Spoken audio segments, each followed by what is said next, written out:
narrowly avoiding a collision with Tien Da's lifeless body. Though it is the start of shooting, Bruce's face is already bruised from the battles fought thus far, some yet to be filmed, others never to be filmed at all.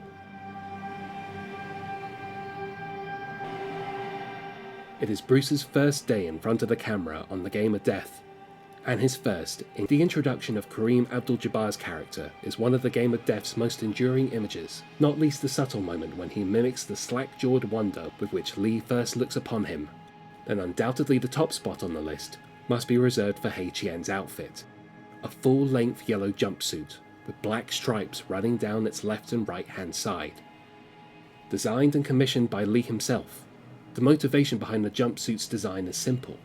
While other characters in the film select a stark, traditional wardrobe in keeping with their particular fighting disciplines, Hei Qian, who in Lee's script notes was nicknamed the Yellow-Faced Tiger in his professional fighting days, embraces a style both colourful and emphatically non-traditional, comfortable, bold and fluid, an embodiment of the pragmatism and free-form iconoclasm of the Jeet Kune Do approach.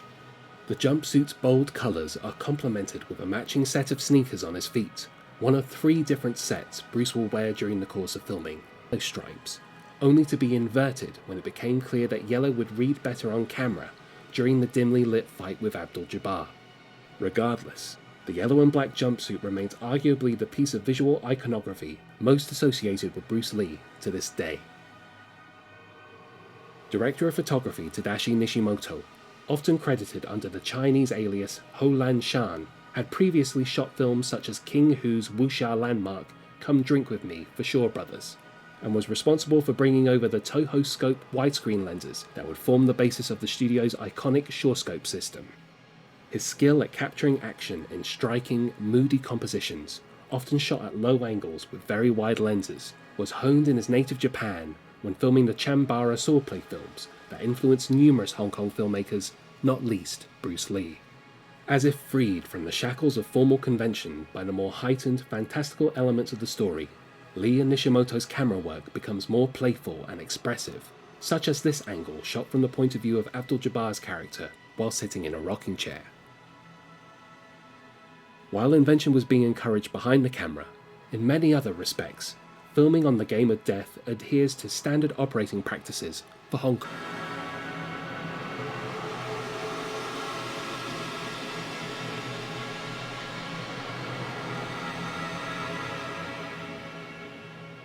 At a time when filmmakers in the West were still typically breaking scenes into a conventional list of camera angles or setups, a master or a wide shot that captures most or all of the action in a single take, complemented by close-ups and insert shots to accentuate certain elements within a scene.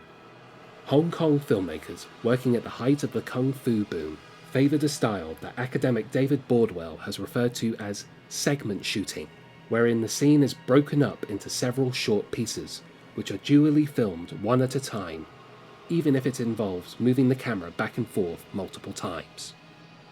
While a Western crew might accuse its Hong Kong counterparts of inefficiency, in fact, the result was just the opposite, with directors choosing to edit in camera, often resulting in a shooting ratio, meaning the amount of raw film shot compared to what is actually used in the completed film, usually somewhere between 2:1 and 3:1, compared to a Hollywood average of 10:1 or often much higher.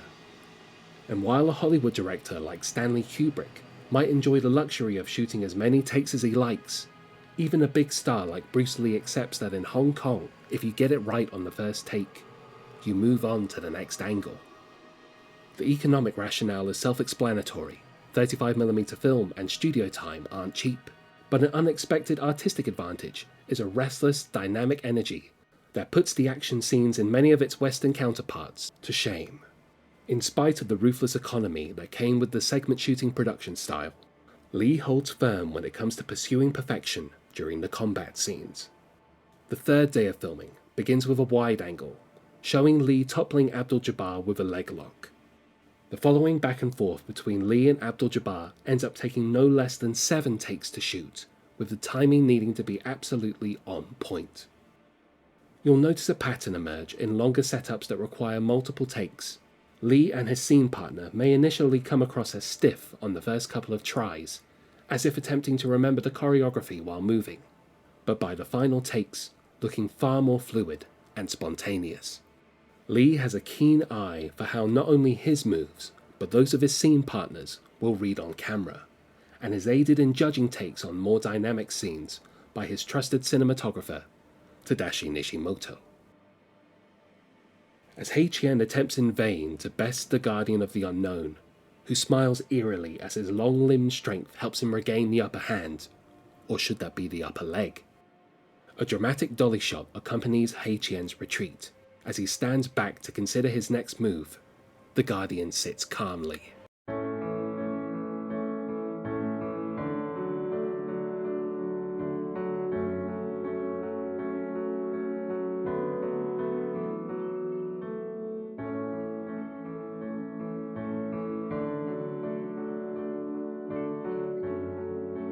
With almost clairvoyant precision, the Guardian thrusts out his hands, halting Heichien's attack dead in its tracks.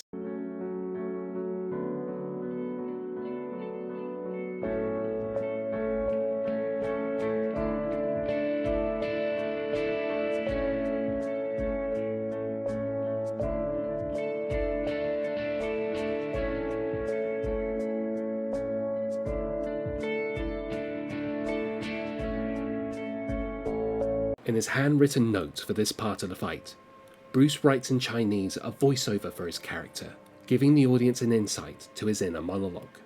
The voiceover says, referring to the Guardian, "His big advantage is that he gives no thought to life or death, and with no distracting thoughts, he is therefore free to concentrate on fighting against the attack from outside."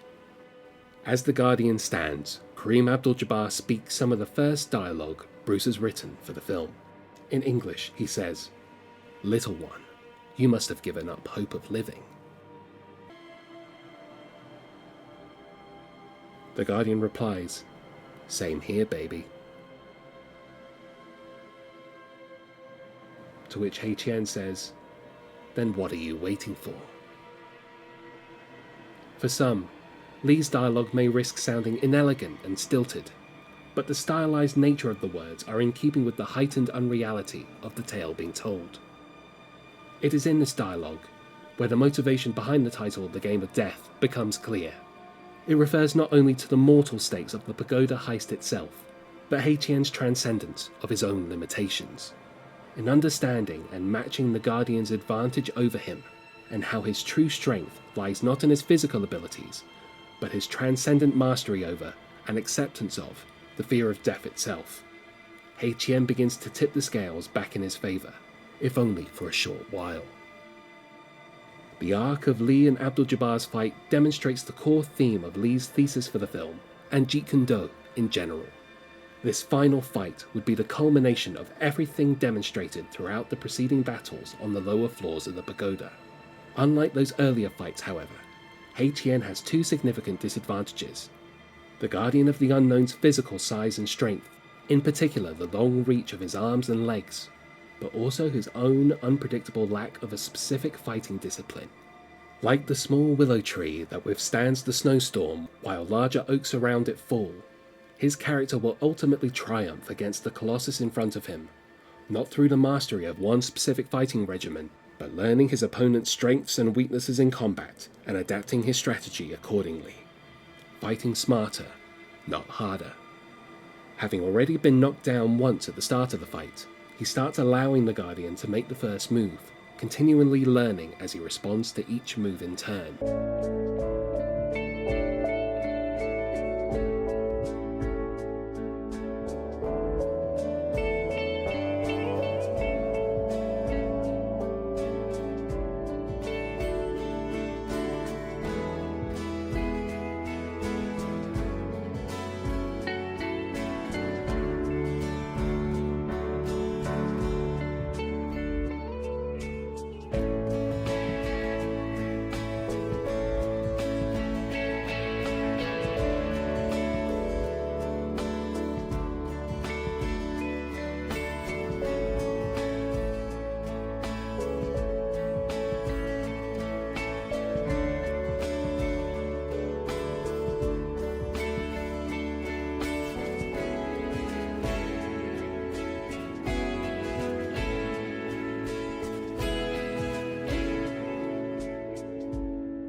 In one of the violent highlights of the scene, Hei Tian nearly meets his end when the Guardian attempts to push his face onto the sharp end of a broken vase, until he bends his body in such a way to be able to kick the Guardian in the head, escaping his grasp.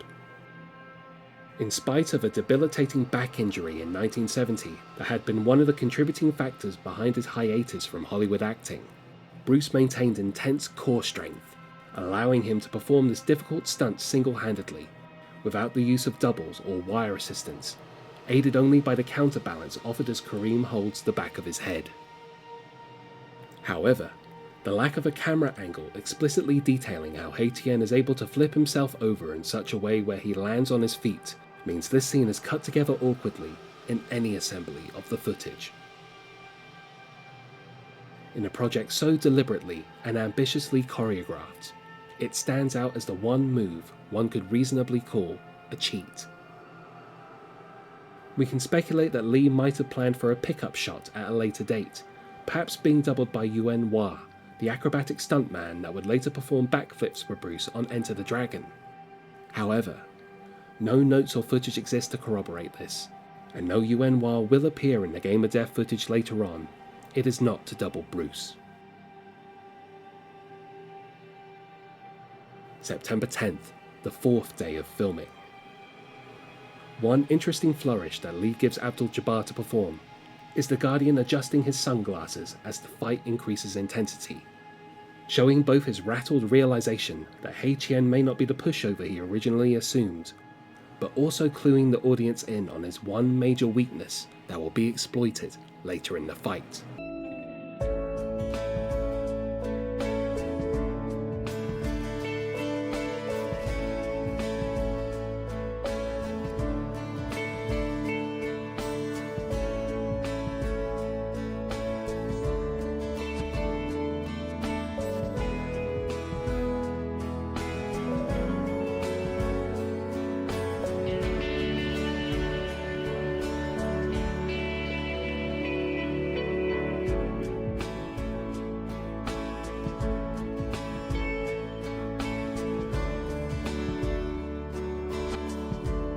As Hei Tian begins to gain the upper hand against the Guardian, he makes things really personal, with an uppercut punch to the groin.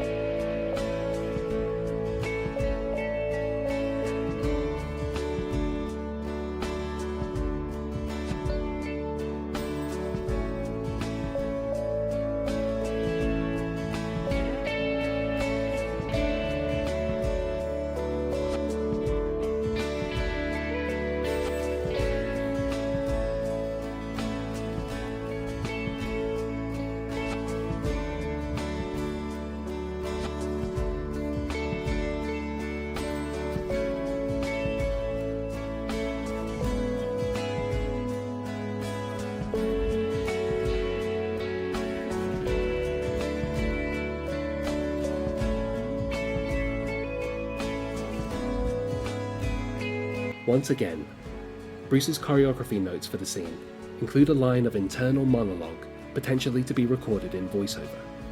Here, Hei Tian assesses the advantage he now has over the Guardian. With his great size, he is going to find it difficult to keep getting up each time I knock him down.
As Hei Tian senses the Guardian's growing exhaustion, Bruce writes another piece of internal monologue, referring to his next plan of attack. Look at him. Give him the fatigue bombing.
One criticism levelled at Lee on and off through the years was that he allowed himself to look too invincible in many of the fights he choreographed himself, always having the upper hand against whoever he was sparring with, in contrast to the conventional wisdom that a fight scene should set its protagonist against a foe of equal or greater ability, to heighten the tension, to put the audience on the edge of their seat about whether the hero will survive. Setting aside Lee's motivations for not doing so for now, the arc of this battle with Abdul-Jabbar, like the fight with Chuck Norris in The Way of the Dragon, follows the more common structure of the vulnerable hero looking increasingly exhausted, almost succumbing to his adversary's strength 2/3 of the way through. Whereas Lee's character in his previous film won the fight against Norris through the surgical use of Jeet Kune Do, Hei Chien regains his advantage against the Guardian of the Unknown through a lucky discovery. As Hei Chien accidentally breaks the paper covering the square windows of the pagoda, causing daylight to flood the darkened Hall of the Unknown, the fourth day of filming the scene ends with a happy occasion. Assistant director Ricky Chick's wedding, with Bruce, Raymond Chow, and others in attendance. But before Ricky can head off on his honeymoon, there's one more day of filming left to go. September 11th, 1972, Kareem Abdul-Jabbar's last day of filming. The Guardian recoils, revealing his Achilles heel. The sunglasses aren't just to look cool, he has a crippling sensitivity to daylight. Hei Chien seizes the advantage and lays into the Guardian, sending him to the floor.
Three takes are filmed from Abdul-Jabbar's character's point of view.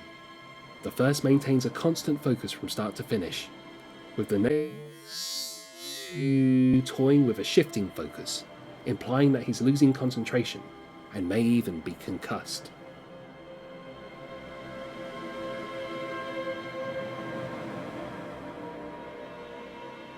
The effect, achieved in camera by Tadashi Nishimoto, is repeated from a similar moment with Chuck Norris in The Way of the Dragon.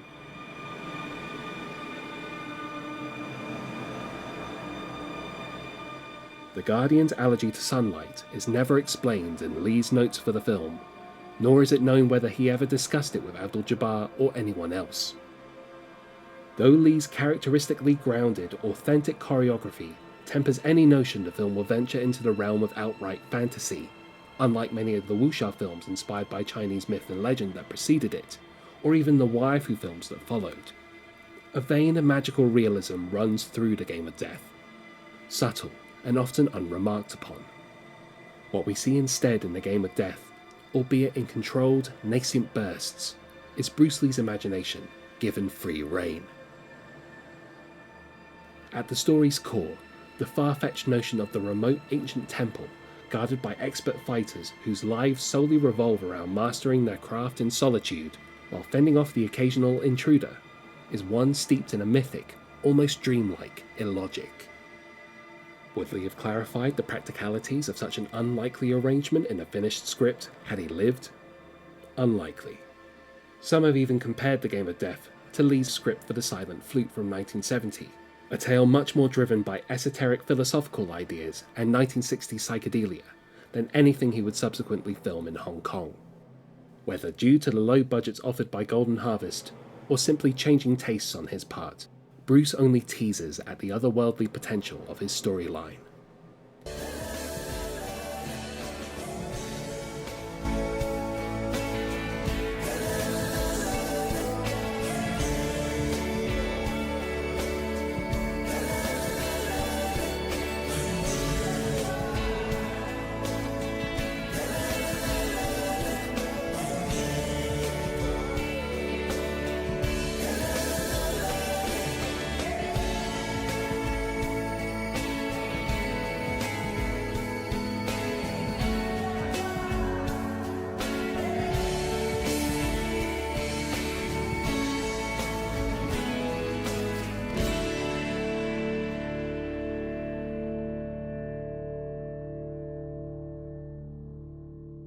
Of setups during the filming of this scene offer two tantalizing glimpses of the fantastical nature of the Guardian of the Unknown, unremarked upon in the script or anywhere in Lee's notes.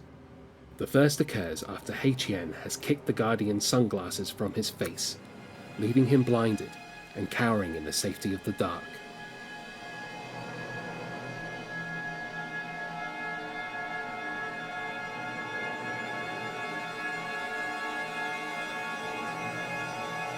Unknown. The shot is reminiscent of the reveal of the father's eyes in the dream scene from Rosemary's Baby, directed by Lee's friend Roman Polanski, and a supernatural, perhaps even vampiric element seems inevitable, given the character's super strength and aversion to light. But with little else to contextualize it, the shot of the eyes has often been omitted from assemblies of the footage altogether. As the confrontation hurtles towards its final act, Lee writes more dialogue for him and Abdul-Jabbar, including a callback to their earlier exchange. As he pleads for common sense from the Guardian, "Why continue? Just let me pass." Abdul-Jabbar's tired response, delivered through halting breaths, confirms his character's acceptance of his impending fate. "You have forgotten that I too am not bothered by the word death." Come and see, the moon is walking, the moon is shining. Come and see, the moon is dancing.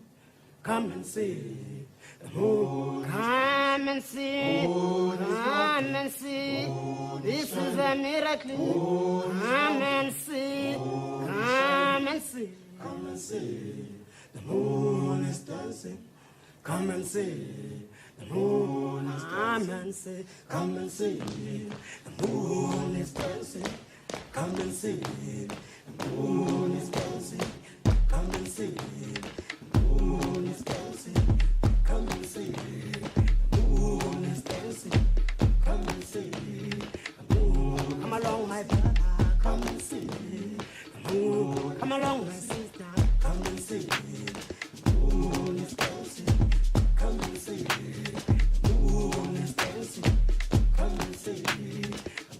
And so begins their final battle, the last of 3 ground game fights peppered throughout the scene. The first, early on, signaled Haitian's awareness that he would have to drastically change his strategy in order to continue the fight, following a failed attempt at a leg lock. The second, midway through, comes as another attempt to defeat the Guardian at floor level almost leads to Haitian's defeat, before he accidentally knocks out one of the windows. Finally, with the Guardian subdued, Haitian is able to topple the giant to his level, and with extreme effort, finally chokes him out.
After 5 days of exhausting filming on a hot, sweaty soundstage, the fight in the Hall of the Unknown wraps filming. Kareem Abdul-Jabbar flies back to the United States in anticipation of another record-breaking season playing for the Milwaukee Bucks. The following summer, he is en route to Hong Kong to see his friend again. When flying through Singapore, he receives the terrible news that Bruce is gone.